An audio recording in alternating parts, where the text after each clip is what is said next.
Hi, Craig Crawford here, owner operator of Kai Guan International Company Limited here in Taiwan. I'm here to help overseas customers source, product develop in Taiwan. So today, a little story about Raspberry Pis. This was during the COVID era, and one of the services I offer here, obviously, is sourcing for overseas customers. And had a hockey teammate here in Taiwan, a Canadian-born Taiwanese guy. Known him here for about 20 years, and he works for a German machinery company. A lot of machines manufactured in Taiwan. He just works with them on the ground here in Taiwan. Really nice guy. He called me up one day and he said, "Hey, I know you're in the manufacturing industry, sourcing that type of thing." He says,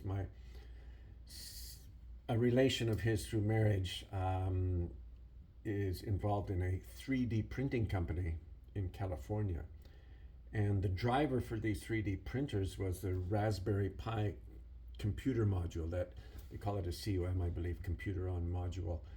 And it's just developed by a British company and I believe manufactured in the UK as well, but using some components sourced in Taiwan, that type of thing. So he thought, can you dig around the supply chain for Raspberry Pi? It says dried up dramatically.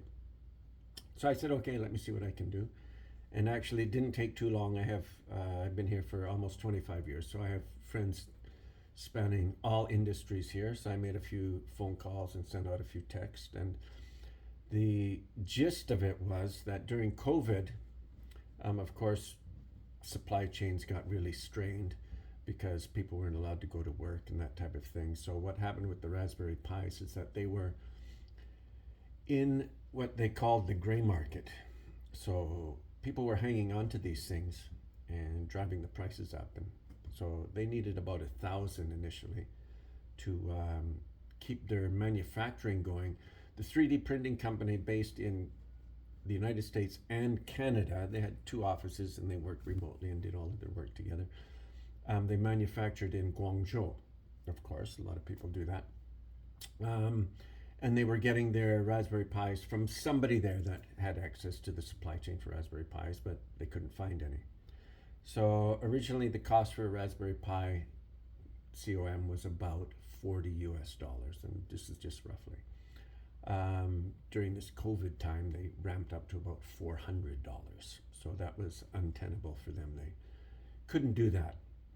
So I dug around. I found a guy, and this was literally within a day. And I said, I got 1,000 of them. I can get to you or get to your company in Guangzhou, and the price I believe was about $100 or $110, $114. So they jumped at them and they said immediately, we'll take them right now. And I believe this was like on a Friday night.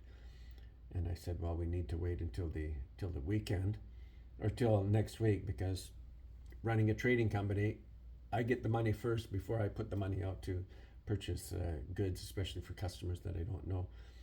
So the supplier in the gray market said, no, I need my money ASAP. And I introduced the company to him. I said, no, this could be kind of a probably not long term, but medium term customer. So he agreed to wait till Monday, and Monday morning they transferred the money to me, and I got the Raspberry Pi modules within a day or two because they were in Taiwan here, sitting in somebody's warehouse. And I didn't really need to QC them because they were obviously real Raspberry Pis, but I did my due diligence on them and repackaged them and got them off to the factory in Guangzhou. And that kept them going for a couple of months, a few more months doing their 3D printers. And we actually did one more order after that. And then that was probably getting towards the end of the COVID thing. And then the prices started coming down and the supply chain sort of got solid again. But that's the Raspberry Pi story. It's kind of an interesting sourcing problem for me that I was able to solve quite quickly. And that's just because of the contacts I've had from being on the ground here in Taiwan for 25 years. But if anybody needs to get a hold of me, I'll give you my secondary email, abiasia11 at gmail.com. That's ABI Asia. 11@gmail.com. And I use that rather than my regular Taiwan International Company Limited email, just so I don't get um, buried in spam mail and that type of thing. But more than happy to help you. Thanks, guys.